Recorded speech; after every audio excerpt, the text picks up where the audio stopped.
लेकिन वीडियो शुरू करने से पहले आप हमारे चैनल को सब्सक्राइब करके बेल आइकन को जरूर दबाएं। उत्तर प्रदेश में नंबर 1 पर महाराजगंज में मत्स्य पालन कारोबार। मत्स्य पालन बना जीविका उपार्जन व रोजगार का साधन, दिया बेरोजगारों को रोजगार का स्वर्ण अवसर। महाराजगंज जनपद यूपी में मत्स्य पालन में महाराजगंज नंबर 1 पर पहुंचा। लगातार हो रही इस क्षेत्र में वृद्धि, हजारों से लाखों में पहुंची इस क्षेत्र में कारोबार करने वाले लोगों की तादाद, जिसने प्रदेश में इस जनपद को बनाया नंबर 1।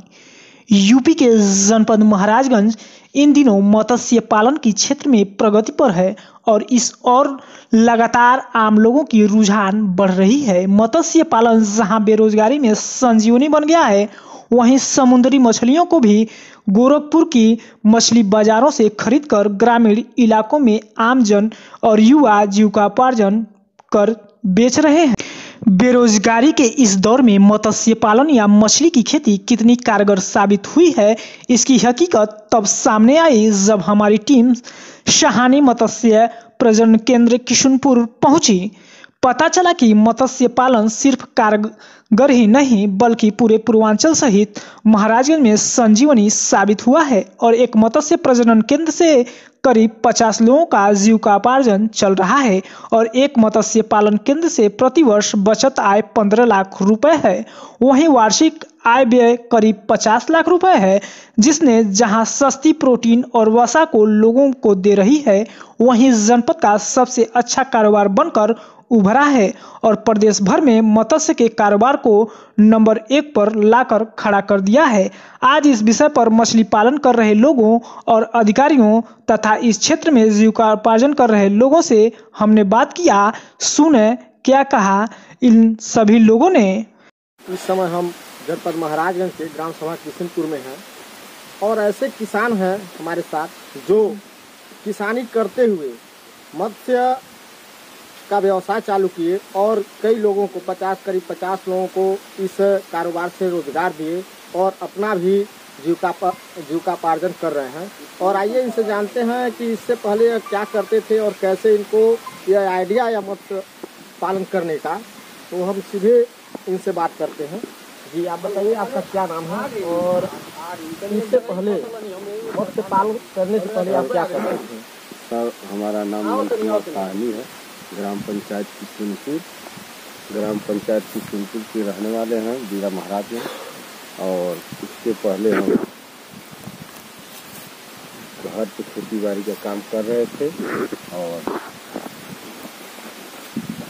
इससे बढ़िया हमको यह मछली वाला काम लगा और इसमें मछली का पहले हमारे घर पर आप मछली पालन का काम कर रहे थे सब, तो हमने सोचा कि हम इसको घर से कुछ करें। तो हम ब्रीडिंग करवाने के वाला काम, पक्षी लगाना, मछली का अंडा का पैदा करना, नेपाल से सीख करके आए और लगाए और यहाँ पे 10 साल से हम कर रहे हैं और ब्रीडिंग बच्चा करके देखते हैं।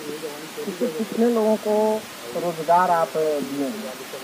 अब मान लीजिए सलाह जो दे रहे हैं वही तो हमारे माध्यम से काम किया। तो इससे में अब 4-5 लोग यहाँ स्टाफ में काम करने वाले हमारे फार्म पे और तालाब है दूसरी जगह, वहाँ भी लोग काम करना, वो 50 लोगों को रोजगारी से करता है। यह विचार आपके मन में कैसे आया और आप किस समुदाय से मिलान करते हैं? हम मल्लाह जात के हैं और हम मछली वाला काम फार्म से गए थे मछली का बच्चा लेने, तो वही देख करके हमारे दिमाग में बैठा कि यह काम बढ़िया है, किया जाए और किए। इस व्यवसाय से आपको कितना इनकम हो जाता है वार्षिक? वार्षिक आय लगभग मान के 8-9 लाख इससे पहले आप किसानी से क्यों इसमें आए, क्या वजह रहा? किसानी से 5-10 गुना अधिक मछली पालन वाले पैसा कमा रहे हैं और किसानी में इतना भी फायदा नहीं है, इसीलिए हम मछली वाला काम कर रहे हैं।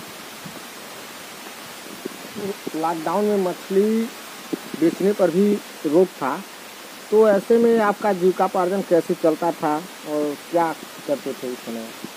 इस समय कठिनाई था, मछली बाजार में नहीं बिकता था तो तालाब से ही लोग आते थे, लेकर के जाते थे। और मतलब अधिक नहीं बिकता था, थोड़ा बहुत बिकता था, काम चल जाता था। अभी इस समय क्या मछली बिक्री का कार्य लॉकडाउन से पहले जिस तरह होता था, क्या इस समय भी इसी तरह होता है?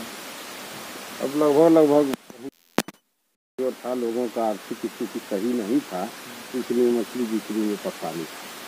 क्या वजह रहा इसकी सही नहीं था?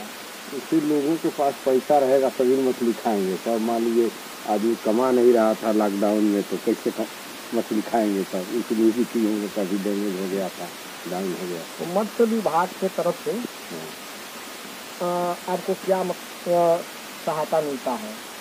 मत्स्य विभाग की तरफ से मान लीजिए जो भी अनुदान आता है लोगों को तालाब वाला सुधार के लिए, तो 2-3 बार हम भी पाए। और लोगों के लिए आप क्या संदेश देंगे? हम चाहेंगे कि भाई जो करना चाहे वो मन से करे। और क्या आप सहयोग करेंगे? आप जानकारी ही रखते हैं। हमसे मान लीजिए कोई सलाह लेना चाहेगा तो उसको हम बता सकते हैं, इसे करिए। और मछली का बच्चा, अच्छे दवा, हर चीज़ मतलब हमारे पास मिल जाएगा, हम दे भी देंगे, सहयोग करेंगे। तो आपने देखा हमारे साथ किशनपुर के नंद कुमार सहानी जी थे, जो किसानी करते हुए इस मत्स्य विभाग में अपना कदम बढ़ाए और अच्छा इनकम इन्वेस्ट किया और 50 लोगों को करीब रोजगार भी दिए, जिससे उनके घरों का भी जीविकोपार्जन चलता है। हम मोनू पासवान है, हमारा घर है वहाँ गड़ौड़ा के पास में गड़ौड़ी पड़ता है। वहाँ पे इसके बाद ये भैया गए किशनपुर से, वहाँ पे मतलब तालाब था, वहाँ पे लिए। वहाँ पे उसको हम छोटे से थे, 10 साल की उम्र था हमारा। उसके हम वहीं पे मतलब दिमाग में आ गया कि हम भी मतलब थोड़ा दिक्कत था घर पे, इसलिए हम सोचे इनके पास रह जाएं, कुछ मतलब ये भी मदद कर देंगे, कुछ हम भी काम सीख लेंगे। इनके पास आ गए तो मतलब ये हमको काम हम सिखा दिए बढ़िया से, मतलब जैसे वो करते हैं वैसे हम मतलब पूरा जानकारी हमको दे दिए, हम भी वैसे करते हैं। मतलब जो मतलब दवाई मतलब जो होता है मतलब ये बता देते हैं, तो वो हिसाब से हम कर देते हैं, उनके कहने पर हम कर देते हैं। आपकी वार्षिक आय क्या होती है? यहाँ से कितना रुपया आप कमा लेते हैं साल का? अरे 10,000 हमें देते हैं और महीना 10,000 देते हैं, और सारा मतलब खर्चा पाकिट का सब वही देते हैं। क्या मतलब खा पी के हमारा 10,000 बच जाता है। क्या तक पढ़े लिखे हैं? हम पढ़े लिखे उतना नहीं है ज़्यादा, क्या तक पढ़े लिखे हैं? 5 तक पढ़े हैं। क्या कहेंगे जो आपकी तरह लड़के हैं, गरीब घर से हैं, जो पढ़ नहीं पाए, आपकी तरह 5 तक पढ़े हैं और अभी घूम रहे हैं? हाँ, घूम रहे हैं। हाँ, तो उनके लिए क्या कहेंगे आप? अब मतलब जो आएंगे सब पूछेंगे तो हम मतलब बता देंगे उनको कि मतलब ऐसे ऐसे काम करो, तुम्हें लाभ मिलेगा, 2 पैसे तुम भी कमाओगे, तुम्हारे घर वाले खुश रहेंगे, यही कहेंगे। दर्शकों को मेरा नमस्कार। मैं आशीष कुमार मौर्य, सहायक निदेशक मत्स्य महाराजगंज। वित्तीय वर्ष 2021 में हमने 91 लोगों को तालाब निर्माण में अपनी योजना से लाभान्वित किया है, जिसमें 69 हमारे पुरुष लाभार्थी हैं, 19 हमारे महिला लाभार्थी हैं और 3 हमारे 3 हमारे SC लाभार्थी हैं। उसके बाद सीड रियरिंग यूनिट में हमने 5 लोगों को लाभान्वित किया है। सीड हैचरी निर्माण में हमने 2 लोग को लाभान्वित किया है। RS निर्माण में हमने 2 लोग को लाभान्वित किया है। मध्याकार RS में हमने 1 लोग को लाभान्वित किया है। लघु RS में हमने 1 लोग को लाभान्वित किया है। उसके बाद बात अगर आए कि हाँ भाई बजट के हिसाब से, तो जो भी बजट हमें प्राप्त हुआ है हमने उसका 45% बजट व्यय कर लिया है, और आने वाले दिनों में हम अपना बजट पूरा 100% पूर्ण व्यय कर लेंगे। धन्यवाद। जनपद महाराजगंज से बैजनाथ पासवान की रिपोर्ट। यूपी के जनपद महाराजगंज से बैद्यनाथ पासवान की रिपोर्ट।